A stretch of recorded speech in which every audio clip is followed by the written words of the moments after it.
Hey guys, it's Robert from East Coast Sawing Design. Today we're going to be doing some special work on the mill. Um, we're going to be milling up what I like to call the shorts. So typically with my mill, we don't want to be milling anything shorter than 42, 44 inches because of the way the bunks are arranged. You can get away with that by turning the dogs around. There is a way to get just a couple less inches. But typically speaking, it's 42, 44 is the absolute minimum you want to be milling. But occasionally you get some really nice chunks of firewood that would be better served as project wood. So I devised a way of milling that. In the past, what I used to do was lay down some 1x boards on the deck, some more across the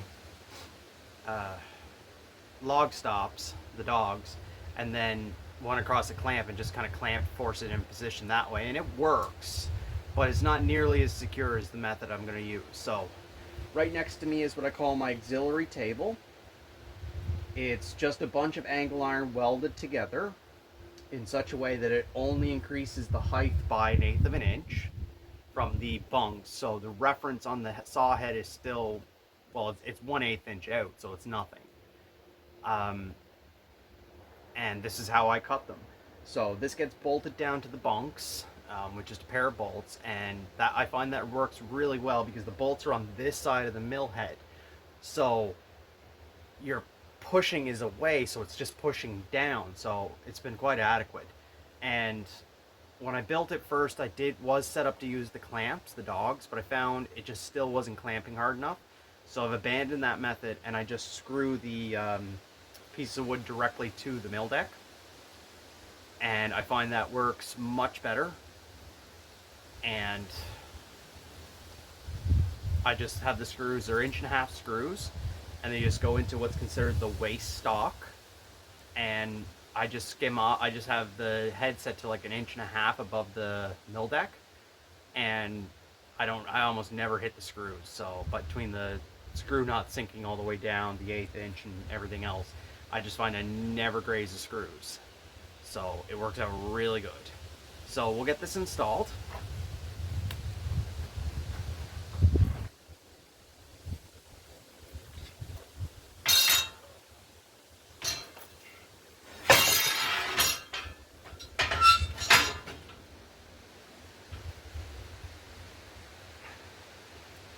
So as you can see, it just lays on the mill bunks.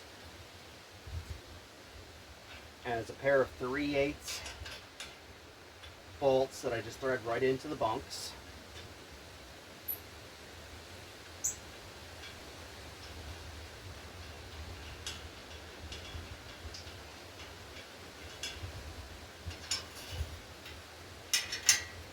So I just snug them down.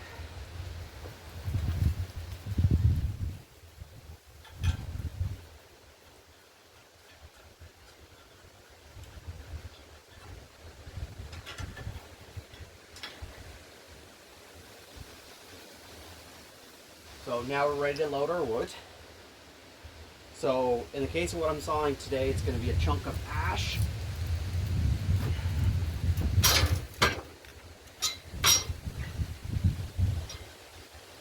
And a chunk of maple.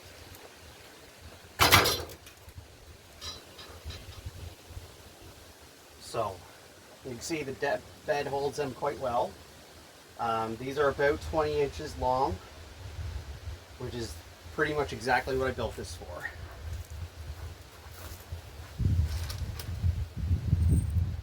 So I just have a handful of screws,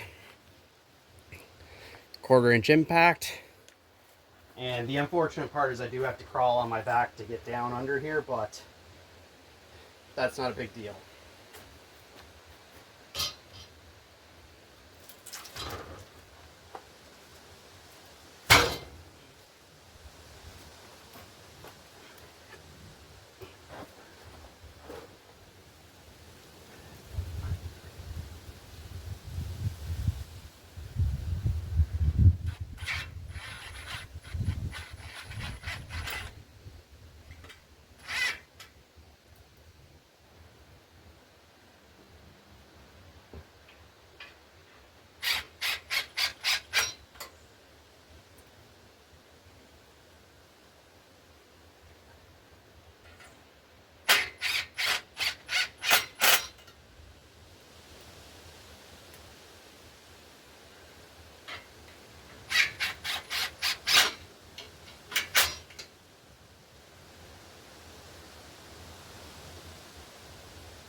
Alright guys, so just brushing myself off there. So you can see how well these kind of sit on the mill deck.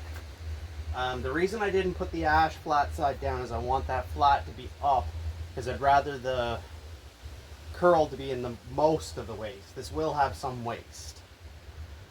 So we'll fire the mill up and go from there.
Alright guys, I'm going to spread these out and we'll see how we did.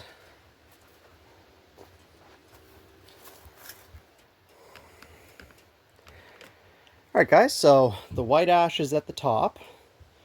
The maple is at the bottom. You can see some really cool grain heartwood pattern in the maple. There is some pith damage in this one, so probably an old injury. And in the ash we have some pith damage as well that's cracking. But all in all, we ended up with quite some nice boards. These are about 11-12 inches wide, 20 inches long, anywhere between 10 and 12 inches wide and 20 inches long. We ended up with 6 from the maple and 4 from the ash. So this would have just went into generic firewood, been burnt all winter, but now we got some usable lumber.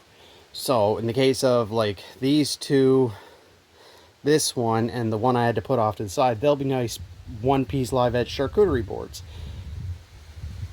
These two will go into multi-piece boards, or this one might even be fine after it's dried.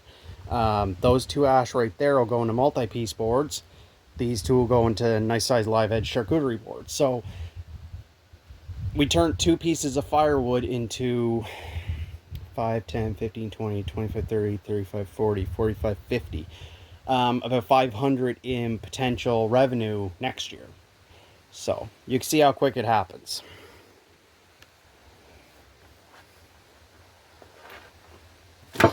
So guys, I hope you liked the video. I hope you like how you can see how you could turn lumber out of what's considered firewood.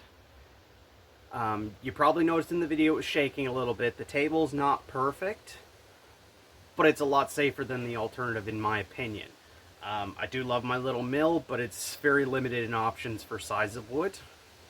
So the bunk spacing is very specific.